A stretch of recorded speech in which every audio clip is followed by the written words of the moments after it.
Alright guys, we finally arrived at patch 4.2, where we have a new World Tour event, a new community event with a free amazing new reward, some buffs to gadgets, as well as a much needed specialization. Along with that, we also have received some nerfs and adjustments to particular weapons. So before we get into that, if you guys find this video informative, please smash that like button. It's a small button for you, but it means the world to me, as well as subscribe for all things to finals. Alright, let's not waste any time and jump right into this. With this new week comes the new World Tour event called the Prime Time Buff. The Prime Time buff triggers when you or your teammate inserts a cash box into a cash out station, and it affects your whole team. When affected by the Prime Time buff, you and your teammates receive a plus 100 health over your typical max health. So for example, a light player would go from a max 150 to 250 health. Now there are some notes to go with this, so listen closely. If taking damage, the extra health does not replenish. When the cash out is finished, the buff will disappear. The buff cannot be stacked, but it can be replenished if your team deposits another cash box. The buff does not apply to teammates that are eliminated when the cash box is inserted. And all the maps that are included in this week's World Tour event are Fortune Stadium, Monaco, Kyoto, and Cis Horizon. Now on to the Season 3 ranked rewards. Unfortunately, the ranked rewards will not be given out this week because they're trying to still cross their T's and dot their I's when it comes to checking the validity of these rewards. So please be sure to stay tuned on their Discord server. I'll leave the link in the description and their website for more information about when the rewards are going to be paid out. Now on to the first community event for Season 4. Let's start by playing the short teaser for this event for all 5 of the Enjibo members. But trust us, you're really not alone. Let Enjimo bring the world a little closer, one element at a time. Breeze through and sign our completely straightforward user agreement about data sharing and join our global community of friends. Enjimo, beyond boundaries, within reach. This event, they're challenging us to eliminate 10 million enemy contestants using the brand new weapons introduced in Season 4 before time runs out. Now, if we succeed, we'll be rewarded the Enjimo community compliant 50 caliber Akimbos. They said they'll be monitoring our progress closely, so good luck you guys. Now let's get into some balance changes. So first up, we have gadgets. The data reshaper added the glitch barrels to the rotation of reshaped items the data reshaper can create. Increased smoke grenades' entire duration from 15 seconds to 17.5 seconds. This means the enemy health bars and outlines will not show through the smoke until the effect properly begins to disappear. Onto game modes. The ranked tournaments updated the spawn point selection logic in the final round of the tournament. For teams who get wiped, this should reduce the number of long distance spawns that occur. They've also increased the variety of cash out spawn locations when spawning the next objectives. The same changes are also applied to World Tour. Jumping to specializations, the mesh shield decreased its cooldown from 12 to 8 seconds if the shield is damaged when closed. They also decreased the mesh shield's cooldown from 8 to 4 seconds if the shield is undamaged when closed. The dev note here states that we're still keen to avoid the mesh shield juggling in combat, as that is not an intended playstyle for the specialization. But we feel our changes that have been made in 4.0 have been overly severe. These changes hopefully make the mesh shield more usable in 4.2. And this seems like it will work. However, I think the cooldown should be all across the board 4 seconds flat. With that delay, regardless if the shield is damaged or not, you're not going to see a lot of spamming. There are a lot of weapons that can comfortably kill a heavy 2 times over within 4 seconds. And if a team coordinates properly, they can more than easily burn that shield instantly. Moving on to the weapons. And yes, we all feared this. Or at least some of us did.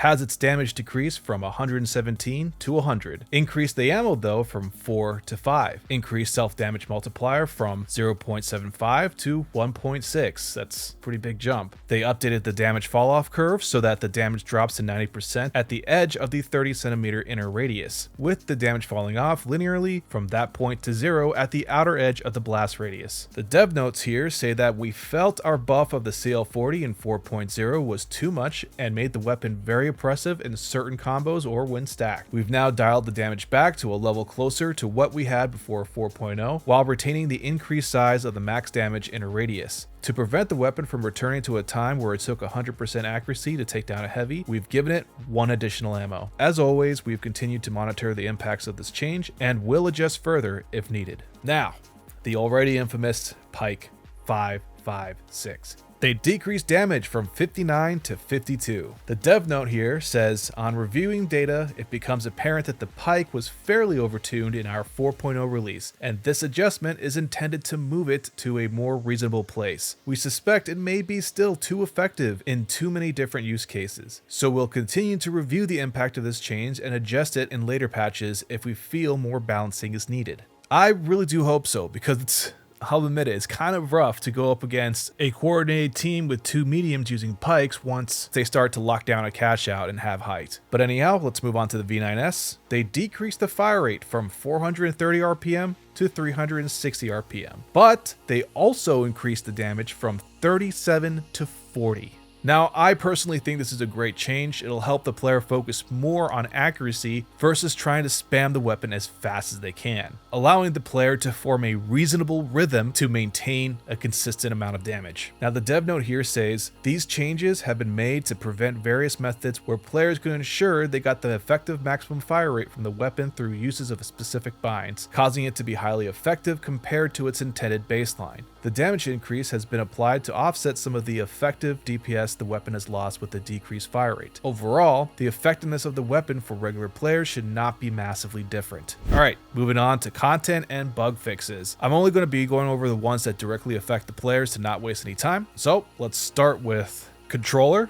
They fixed an issue where controller aim assistance could sometimes lock onto a location where the player had previously died. They fixed aim assistance regression due to unsupported third-party software. I don't know what this third-party software is. If any of you guys know, please shed some light for me in the comments. Crashes and errors. They fixed a crash bug that could be caused by a problem with texture arrays. They also fixed an issue that could sometimes cause players to get the TFGE 0000 connection error. So hopefully this includes the Unreal Engine crashes I've been getting so much of lately. The stun gun. Players hit with the stun gun now will see a directional hit arrow showing the direction of the incoming shot. In ranked tournaments, team colors will now be consistent throughout the tournament for teams you have seen in a previous round. For example, if you progress with a purple team, they will be purple in the next round. This also is the same for World Tour. In private matches, they added a second spectator slot. They finally fixed a bug where liftables would sometimes be immediately dropped after picking them up. In Seoul, Monaco, Skyway Stadium, and CIS Horizon, night settings have been reworked for better visibility in certain areas. As for performance bugs, they fixed a bug that could cause the client to stutter whenever they took damage from an enemy. They also added new detection rules for the security and anti-cheat. Now moving on to specializations, they fixed an issue from the winch claw where activation would not be blocked when the player was under the glitch effect. They also fixed an issue where activating the winch claw wouldn't disable the vanishing bomb's cloaking effect. For the MGL32, they fixed an issue where the reload time was incorrect in the UI. For the R.357, the medium revolver, they fixed an issue where, when using the sticky situation skin and a sight, the sight picture could become broken and the player would look into their hands. They fixed an issue that could cause the recurve bow to do a minimum damage of 68